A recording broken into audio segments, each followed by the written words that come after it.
Boycott Mustafizur Rahman. No visa for Mustafiz. Boycott KKR.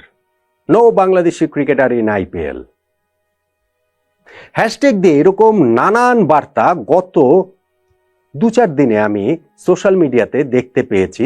প্রসঙ্গ যখন Mustafiz, KKR, IPL, obviously sports নিয়ে content হয়, আলোচনা হয়, এরকম জায়গাগুলোতেই তার দেখা গেছে প্রবলভাবে। আমাদের নট আউট ওমান প্ল্যাটফর্মেরও বিভিন্ন ভিডিওতে কমেন্ট সেকশনে আমি এরকম কমেন্টস করতে দেখেছি, যেগুলোর মূল সুর একটাই। এইবারের আইপিএলের মিনি অকশনে মুস্তাফিজকে যে কিনে নিয়েছে কলকাতা নাইট রাইডার্স, মুস্তাফিজ যেন সেই কেকেআরের হয়ে আইপিএল খেলতে না পারেন, তাকে যেন খেলতে না দেওয়া হয়, এরকম একটা ক্যাম্পেইনই আসলে চলছে। ঠিক আসলে যৌক্তিক? কোনোভাবেই কি যৌক্তিক? বাংলাদেশ ভারত প্রতিবেশী দুইটি দেশের মধ্যে সম্পর্কের টানাপোড়েন চলছে রাষ্ট্রীয় পর্যায়ে বেশ অনেক দিন ধরেই। সেটা রাজনৈতিক কারণে, কখনো কখনো সেইখানটাতে ধর্মীয় কারণটাও যোগ হয়ে যায়। আর সাম্প্রতিক সময়ে ওই টানাপোড়েনের মাত্রা এত প্রবল যে সেইটা আগুনের আঁচটা আসলে এখন ক্রিকেটের গায়েও এসে লাগছে, মুস্তাফিজের গায়ে লাগছে, কেকেআরের গায়ে লাগছে, আইপিএল এর গায়েও লাগছে। কিন্তু এই স্পোর্টস, এই যে খেলাধুলা, এই যে একজন মুস্তাফিজকে কেকেআর নিয়েছে, এই পর্যায় পর্যন্ত চলে আসাটা কি কোনোভাবেই সমর্থনযোগ্য? আমি প্লিজ আপনাদেরকে অনুরোধ করব যে আমারও একটা বার্তা রয়েছে, সেই বার্তাটা আপনারা একটু শুনুন, বুঝুন, তারপরে আপনারা আপনাদের মতো করেই বিবেচনা করুন। দেখুন, মুস্তাফিজুর রহমানকে এইবারের আইপিএল এর মিনি অকশন থেকে কলকাতা নাইট রাইডার্স কিনে নিয়েছে 9,20,00,000 রুপিতে, বাংলাদেশি মুদ্রায় 12,40,00,000 টাকা।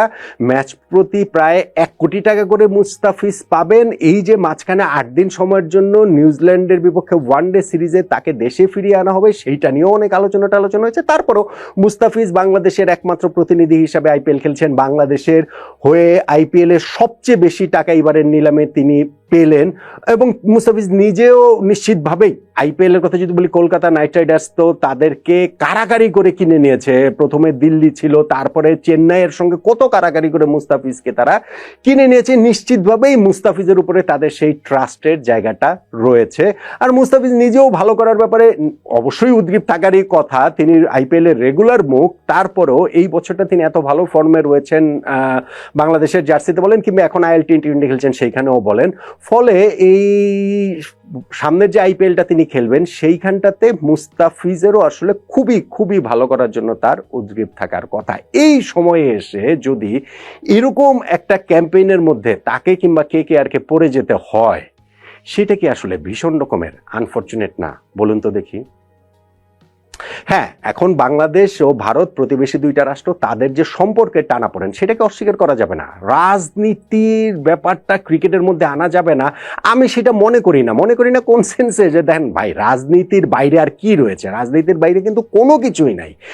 কোনো কিছু নাই, কিন্তু সেইটার একটা মাত্রা থাকতে হবে। ধরেন ভারত এবং পাকিস্তানের মধ্যকার সম্পর্কের যে জায়গাটা, সেই রাজনৈতিক সম্পর্কের মাত্রাটা এমন পর্যায়ে পৌঁছেছে যে পাকিস্তানের ক্রিকেটাররা আইপিএল এ নিলামে অংশ নেন না, তাদেরকে থাকতে দেয়া হয় না, ফলে তারা আইপিএল খেলেন না।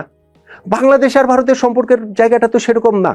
সাম্প্রতিক সময়ে অবশ্যই দুই দেশের মধ্যকার সেই সম্পর্কের ক্ষতিটা হয়েছে, প্রবল মাত্রায় সেই অবনতির জায়গাটা হয়েছে, এবং সেটা পারস্পরিক উস্কানির জায়গাটা থেকে, পারস্পরিক জায়গাটা থেকে যে রেসপন্সিবল মানুষদের ইররেসপন্সিবিলিটির কারণেই তাকে হুমকি ধামকি দিচ্ছে, ওই পার থেকে একই রকম আওয়াজ আসছে। ফলে এই সব কিছু মিলে সাধারণ মানুষের সম্পর্কটাও আসলে বিষিয়ে উঠেছে। যেই কারণে আমরা দেখতে পাচ্ছি যে বাংলাদেশের এই দিক থেকে ভারতীয় হাই কমিশনের এই করব সেই করব এরকম আওয়াজ যেমন মেঠো বক্তৃতাতে আসে, সাধারণ মানুষও যখন সেইটাতে প্রভাবিত হয়, ওই পার থেকেও একই জিনিস হয়। যেই কারণে ওই পারে এখন ওই ভারতের এইখান থেকেও যেমন ভিসা সেন্টার বন্ধ, ওই সাইড থেকেও আমি দেখছিলাম যে দিল্লি, তারপরে আগারতলা, তারপরে শিলিগুড়ি, এইসব জায়গায়ও হচ্ছে কি ভিসা সেন্টার বন্ধ করে রেখেছে।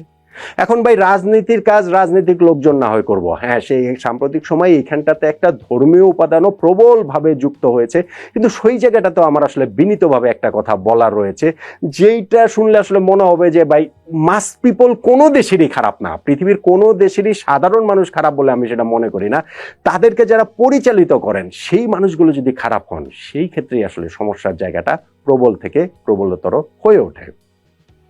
এখন ক্রিকেটের ক্ষেত্রে মুস্তাফিজকে যখন আইপিএল এর দল কেকেআর নিয়েছে, সেই জায়গাটা তো আমি যেটা বললাম, পাকিস্তানের কথা বললাম যে তাদের ক্রিকেটাররা তো আইপিএল এ অংশ নিতে পারেন না, বাংলাদেশের এটা পেরেছেন, নিয়েছেন। এখন এই জায়গাটাতে মুস্তাফিজকে বয়কট করতে হবে, এইটা কি আসলে কোনোভাবে যৌক্তিক? আমার কাছে সেটা মনে হয় না, আমার কাছে সেটা অ্যাবসলিউটলি এটা মনে হয় না। কিছু জিনিস এই জায়গাটাতে আপনার মাথায় রাখতে হবে। বাংলাদেশ দল কিন্তু ভারতে বিশ্বকাপ খেলতে যাবে, আইপিএল এর আগেই খেলতে যাবে, বাংলাদেশ জাতীয় দল খেলতে যাবে, এবং সেইখানটাতে কলকাতায় আমাদের গ্রুপ পর্বে যে 4টা ম্যাচের মধ্যে 3টা ম্যাচই আমাদের কলকাতায় রয়েছে। বাংলাদেশ টিমকেও কি আপনারা বয়কট করবেন? আইসিসি ইভেন্টে বাংলাদেশ টিমকেও কি বয়কট করা হবে? সেটা কি আসলে যৌক্তিক হবে? কোনোভাবে হবে? তাহলে ভাই মুস্তাফিজকে টার্গেট কেন করছেন? কোন কারণটাতে এই জায়গাটাতে করছেন আমাকে সেটা একটু বলেন তো দেখি। বা কে কে আর নিয়ে কি মুস্তাফিজকে দলে নিয়ে কি তারা অপরাধ করে ফেলেছে?